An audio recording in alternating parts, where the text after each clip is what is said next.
Welcome back to the Realm Report. It's been a very productive month as we head into our usual holiday traditions. I'll touch more on that in a bit, but for now, let's jump right into the topics. Princess and Plague have been working together on a pretty unique project for the past few months. The Old World Yacht Club is located between the suburban area of the capital and Gfx. for the very low price of 20 gems a month, members of the club will be able to participate in an exclusive monthly drawing where you can potentially win a lot of gems. In addition, they'll also gain access to a ton of great amenities, including a clubhouse, tennis courts, and swimming pool. Princess will be making a forum post with more details about the club that'll also go into greater detail on how the monthly drawing will actually work, because despite several messages back and forth, I'm still trying to figure out exactly how this thing is going to work. So be on the lookout for that post, as hopefully it'll make sense to at least one person who can then explain it to the rest of us. To kick off the opening of the Yacht Club, Plague and Princess will also be hosting a build competition to see who can design the best yacht. The main stipulation of this competition is that builds should comprise of mainly original creations. Tutorials can be used for inspiration, but shouldn't be direct copies. Keep an eye on the events tab at the top of the Discord if you're interested in participating.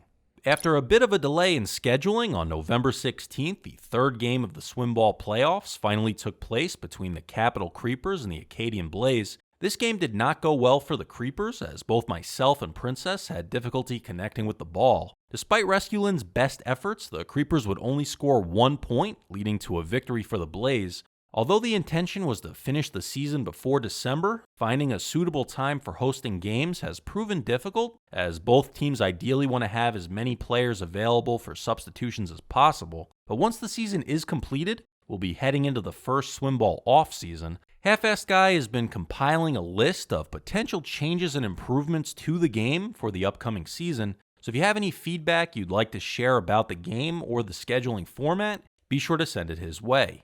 The next season of the SSL should be kicking off sometime in January, so the off-season will be a good time for teams to pick up new players and make any potential trades. One upside of the Blaze constantly delaying the next game in the series is that it's led to some pretty impressive developments in the Capital Creepers fashion line. Designed by Resculin, our new Creeper kicks are currently available at Custom Outfitters Workshop in the shopping district, and I'd just like to thank everyone for supporting the brand throughout the season.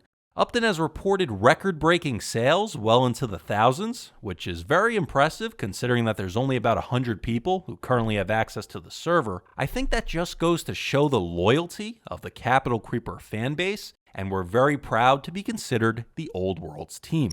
This month we kicked off the monthly photo contest hosted by Artemisary, and the theme this time around was historical landmarks. This meant that any photos taken could be of historical builds relevant to the Old World or anything based on real-world historical landmarks. We had some really great submissions for our first attempt at this, which were all posted to the photo contest channel for Oldies to vote on. The winning photo was submitted by Sam is Gaming, who took a really great shot of Mount Oldmore. As I mentioned last month, this photo will be brought into the Old World as map art and made available for purchase in the gallery. All proceeds from the sales will go to the person who submitted the photo. You can expect to see the photo in the gallery following the next Multi-World Monday, but in the meantime, keep an eye out for the next theme, as the next contest will be underway shortly.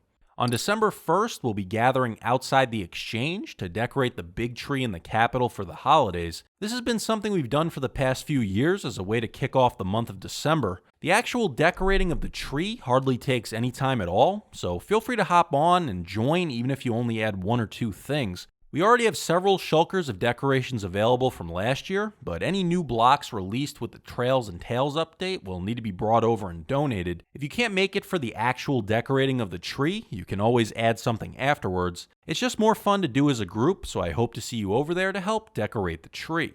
For the entirety of December, we'll be returning to the Isle of Misfit Oldies, which is our special holiday-themed area that we started last year. This is a good opportunity to take a little break from your usual projects and get into the holiday spirit by adding something over there. If you're just starting out, we have rooms available in the lodge where you'll be able to set spawn while you work on your build. Hopefully we can continue to develop this area further and make it even better this time around. Be on the lookout for a post with more details if you haven't been there before. Of course, once again, we'll be holding our annual Secret Santa. However, I will be making some changes to the process of picking up the shulkers this year. For starters, I'll only be scheduling 2 meetups that'll be based on time zones. If you're unable to attend either of those meetups, you'll need to schedule something with me privately beforehand. Last year, I spent a lot of time tracking people down following the initial meetups, and things got a little chaotic. So if you plan to participate, you'll need to mark yourself interested for either meetup in Discord, as I'll need this information in order to prepare the shulkers. In addition, we have a special mailbox located in the lodge where people can write letters to Santa. Here you can fill out a book and label it with your name so that your Secret Santa has a better idea of what you may be looking for right now. This isn't a requirement, but it might be helpful to some of the newer oldies who don't necessarily know everyone yet. Princess has vocally expressed her dissatisfaction with how Secret Santa has been handled the past 2 years, so she's planning to do her own version of it as well next month. Be on the lookout for more details about that, as I'm sure it will go as smoothly as her build comp. This month, the Jungle Grand Prix 2023 was held at the Primordial Loop in the jungle. Surprisingly, several racers considered this to be one of the more challenging tracks we've done all year. We had 8 people total participating in this event, with Zulu being the only newcomer to Iceboat Racing. In a shocking upset, Chozo would actually take 3rd place for the first time since the inception of the Grand Prix series. Peculiar placed 2nd, with Zulu going undefeated and winning the event. And that concluded the final race of the Grand Prix series for 2023. At the beginning of the year, we set a goal to establish racetracks in each of the core communities by the end of 2023. Thanks to everyone who contributed their time and effort and helped to get this done. On November 26th, we returned to the Mount Oldmore Golf and Country Club for another TOW tour.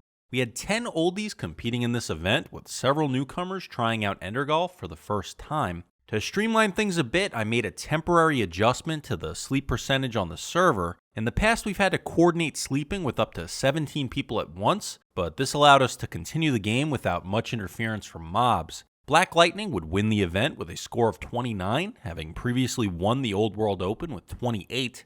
As I've mentioned before, this was the first of 2 qualifying matches to determine the top 8 who will compete in the next Old World Open. Just to be clear, the golf course is always open to anyone who would like to test out the course outside of an actual event. There are plenty of Ender Pearls available for practice, so just head on over to start learning the course.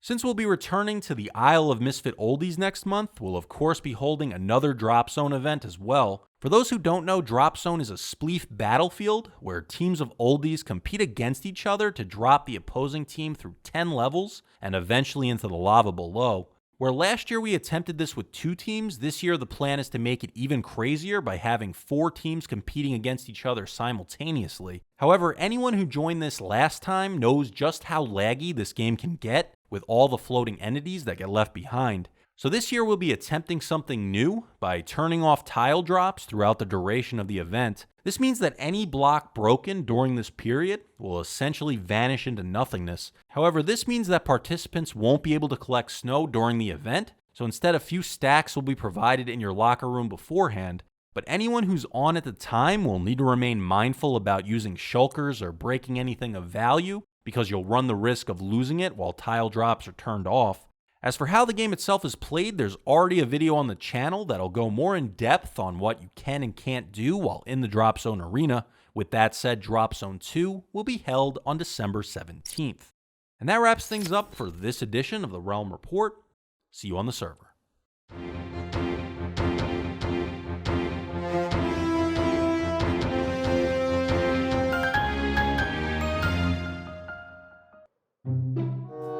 Oh.